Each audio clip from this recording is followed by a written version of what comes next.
Hi everyone, welcome back to another studio vlog. For this week's illustration, I was rather because it's kind of old, and this recording, this first intro is way past the illustration. But yeah, so this illustration was for my entry for the Dragon Ball hashtag challenge, which came up on social media, on Instagram and Twitter, and I decided to replicate this. Basically, this is my and only Dragon Ball comic manga that I have, and it's the first one, the first issue, number 1. It's right there, and so I thought, why not go with this one since it's the one that I have. And yeah, so I really enjoyed making this, and it was also a way for me to play with my style and also find a style that I want to replicate, that I want to try and do with just my illustrations as a whole. And so yeah, this was the first volume of Dragon Ball Z, and the only one that I have. It's where Goku and Piccolo team up and fight with Raditz. And so yeah, without further ado, here is my video illustration of this cover challenge. Alright, let's get started with the illustration. As I've said in the intro, Dragon Ball, or rather for this instance Dragon Ball Z, because I never really got into Dragon Ball, and I never got to watch Dragon Ball. And so for me it started with Dragon Ball Z, and it used to come on Cartoon Network Toonami, and it played a huge role for me as a kid growing up, and I really enjoyed it. And not just enjoyed watching Saints, Goku and Vegeta going all out, beating the butt out of their enemies, but also just as an artist, as a creative individual, I enjoyed drawing and making my own characters and letting them fight alongside Goku and Vegeta, especially Vegeta. He was my, and still is my favorite out of the series. And so just a big kudos to Akira Toriyama-san. He has, he's a legend, and he has made such an awesome series. And so yeah, it was just a delight to make this illustration, just to play around with the style that I want to achieve, as I mentioned in the intro. And so yeah, when it comes to digital art, my go-to software is Clip Studio Paint. And the reason being, I think mostly number one is that it's a one-time thing, but one-time purchase, as compared to Photoshop, where it's a monthly subscription, and it's way cheaper. And for some reason I could just never get used to Photoshop's UI UX as well, just the whole software, the layout. It was just really difficult for me, whereas with Clip Studio Paint, even before it was called Clip Studio Paint outside of Japan, it was called Manga Studio, and so I really enjoyed it. I just really got into it, and could figure out things very easily, found it very easy to navigate through the UI. And yeah, it just all around it was a good experience for me, and just stuck with this basically. And so I've been playing around and trying to find my style. And when I say that I'm trying to find it, I already have the end goal in my mind. It's just that I have to try and put that out into the screen basically. And so to put it bluntly, it's basically integrating analog aspects of art with digital. So analog meaning traditional, And as traditional or analog mediums go, inks and watercolors are just by far my favorites. I just enjoy consuming inks and watercolor illustrations made by other artists, and at the same time I enjoy making inks and watercolor illustrations based on these mediums, and they are the ones that I want to get better at traditionally as well, and also at the same time integrate these in my digital art flow. So sorry, I have a number of artists that I look to for inspiration, and whose style I want to steal basically. And so now steal sounds like a bad thing, and it can be on how you actually steal someone's style or someone's art. So mind you that I'm talking about the style and not the art itself. And even when it comes to the style, there's a way to go about it. And so as artists, we all do this, like we steal, we learn, or rather incorporate different aspects, styles, techniques from others, and we continue to evolve in our artistic journey as we go, and as we push on with this endeavor from the great masters of old to modern day masters. Even they stole from other artists, learned and decrypted and demystified techniques, particular styles that one would use, and they would incorporate that into their own work. And they continue to evolve in their work as well. And so when I say steal, it means that you have to keep all of this in mind, that you are stealing bits or just small, or rather one aspect,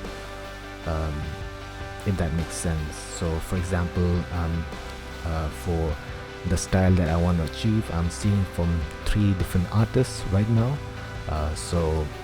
Say if I enjoy, or if I like the line quality or the line art of a certain artist, I take that one, and then for the other one, say for example how they render their colors, how they do their coloring, I take that aspect from theirs.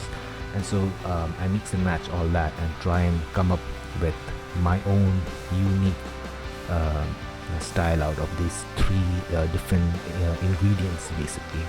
And so let's take one aspect, a technique from each artist, and not outright copy everything.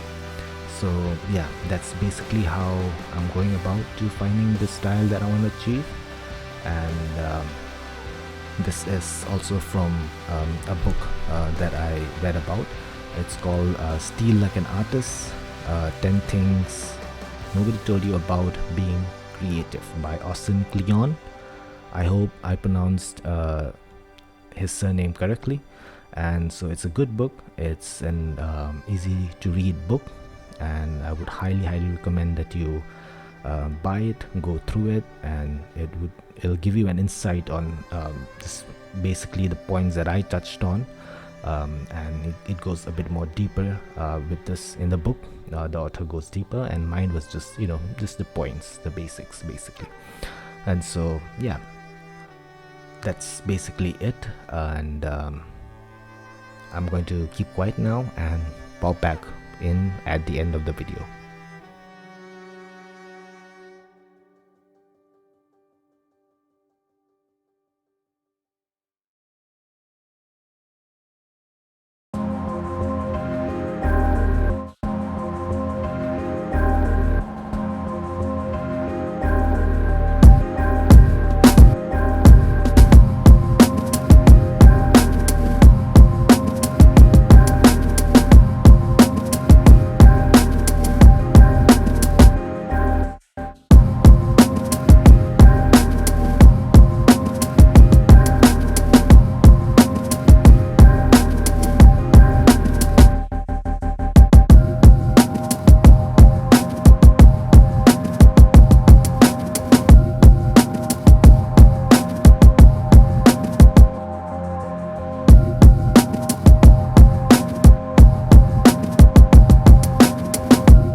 that, we are at the end.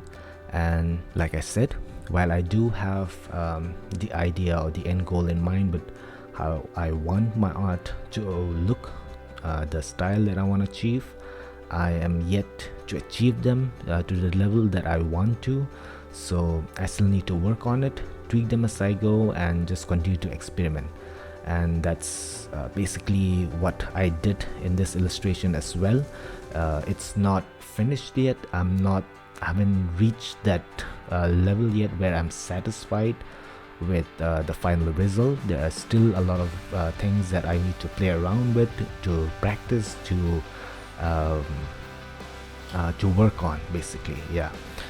Another thing that just really we need to incorporate as artists is to learn to fail, and to learn from your failures, basically, which is something that I also need to work on personally, and to just not be afraid to fail, and to move on from that, to learn and move on from that.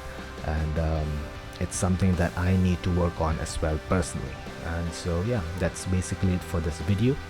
I hope you like the illustration that I made. You can have a better look at it over on my Instagram page or on my Twitter. All of my social media handles have the same name. It's just Manga Samte.